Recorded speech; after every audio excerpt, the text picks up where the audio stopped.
All right, let's dive in. Today, we're not just talking about a disease. Nope, we're cracking a case, the medical mystery of glaucoma, what's often called the silent thief of sight. And the central mystery, the big question we're tackling, is this: how can something actually steal your vision without giving you a single heads up? And here's what's so scary about it. Glaucoma is a top cause of blindness that you can't reverse.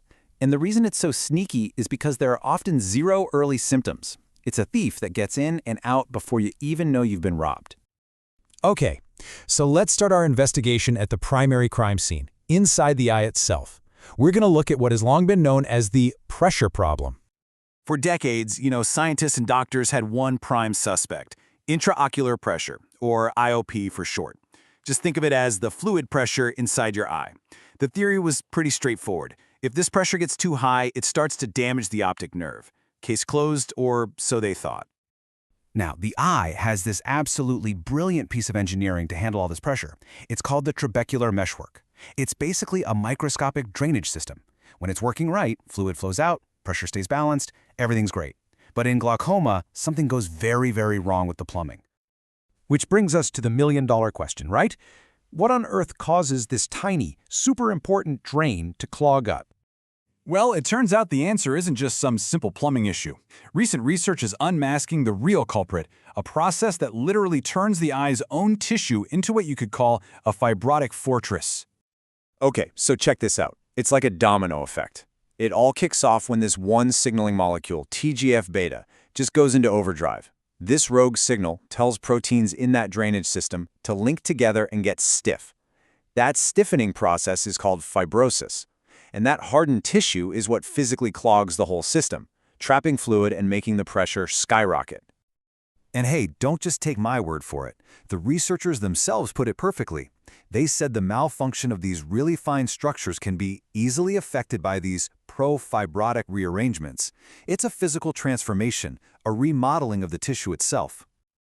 To put it another way, and I love this analogy, the eye's own tissue literally gets tricked into building a fortress against itself, trapping the very fluid it's supposed to be letting out.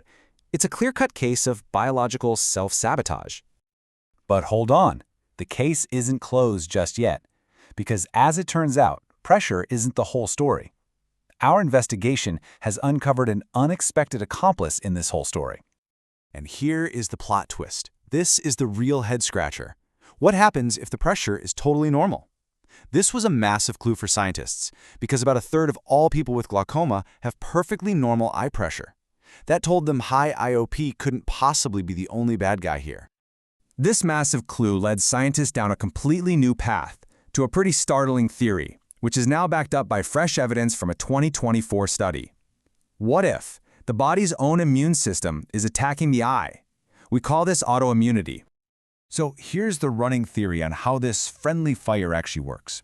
The immune system creates these rogue antibodies that mistakenly go after and shut down a protective protein in the eye.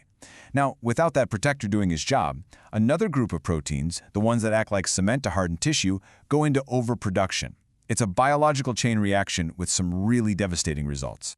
And get this, investigators now have fingerprints.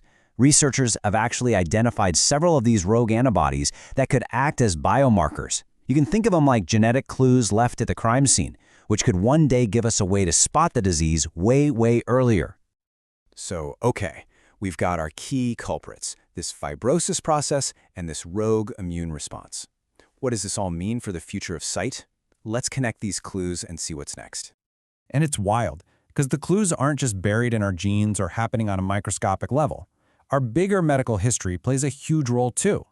In fact, a massive new study has connected glaucoma risk to one of the most common surgeries in the entire world. Now this number is just, wow. A massive study, we're talking nearly 2 million people, that's set to come out in 2025, found something incredible.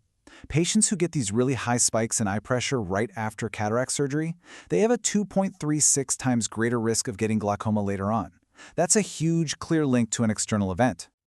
All right, so let's pull all these clues together. This table really summarizes our whole investigation perfectly.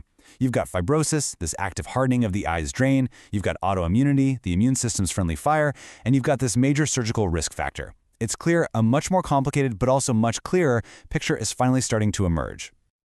And this is huge. It shows a complete shift in thinking, right? We're moving away from the old, simple view of, the cause is high pressure, so just lower the pressure. Now we understand the causes are this complex dance between fibrosis, autoimmunity, our genes, and other stressors. So our goals have to be way smarter. Target that fibrosis, calm down the immune system, and figure out how to predict someone's individual risk. So, that brings us to the big takeaway. What does all this new information, this more complete profile of the silent thief, actually mean for protecting our vision?